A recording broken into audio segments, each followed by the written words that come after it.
मी माझ्या गावात मतदान करायला गेलो, मतदान करून आलो आणि माझ्या गावातून येताना उमरी हे गाव लागते, तिथं मी थांबलो। तो माझा नेहमीचाच रस्ता आहे आणि आमच्या काँग्रेसच्या बूथवर थांबलो। त्याच्या अगोदर पोलिसांची गाडी येऊन गेली होती। पोलिसांनी दोनच खुर्च्या ठेवा आणि तिकडे 8-8 खुर्च्या टाकून लॅपटॉप टाकून लोक बसले होते आणि मला माझे कार्यकर्ते सांगून राहिले होते का सर तिथे 8 लोक कसे बा, आम्हाला 2च सांगितले। मग मी त्याचं ऐकलं। मग मी इचे पीआय कापडे साहेब यायले फोन केला तर ते येतो म्हणे आणि तिथं मला गावातल्या लोकांनी सांगितलं का ग्रामपंचायतचा कर्मचारी आशिष म्हणून तिथं बसला आहे, ठीक आहे, लॅपटॉप टाकून। ॲक्च्युली तो पक्षाचा बूथ असल्यामुळे तिथं बसता येत नाही। कलेक्टर साहेबांनी आणि एसडीओ साहेबांनी BLO साठी आतमध्ये जागा दिली आहे आणि सरकारी कर्मचाऱ्याला त्याच्या बूथवर बसायचा अधिकार नाही आहे। हे नसताना मी त्याला फक्त विचारायला जाऊ बा, मी काही एकही शब्द बोललो नाही। अर्ध्या रस्त्यात गेलो नाही, मेन रस्त्यावरच 2 बूथ एकासमोर एक असे लागले होते।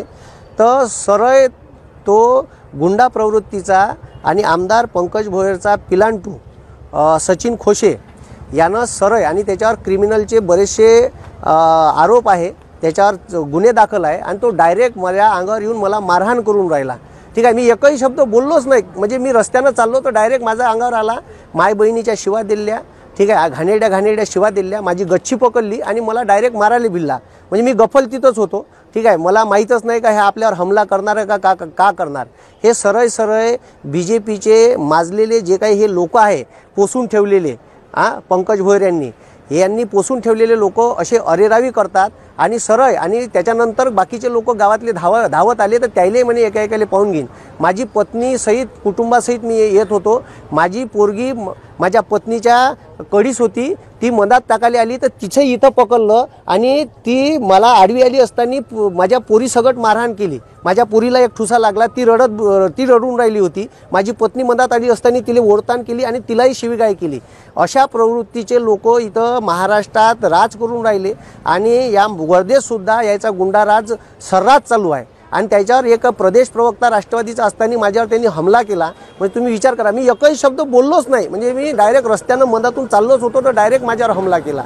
आणि हे योग्य आहे का? हे मतदारांनीच लक्षात घ्यावं। याची गुंडा प्रवृत्ती भ्रष्टाचार प्रचंड माजलेला आहे आणि हे सरळ अरेरावी करत आहे।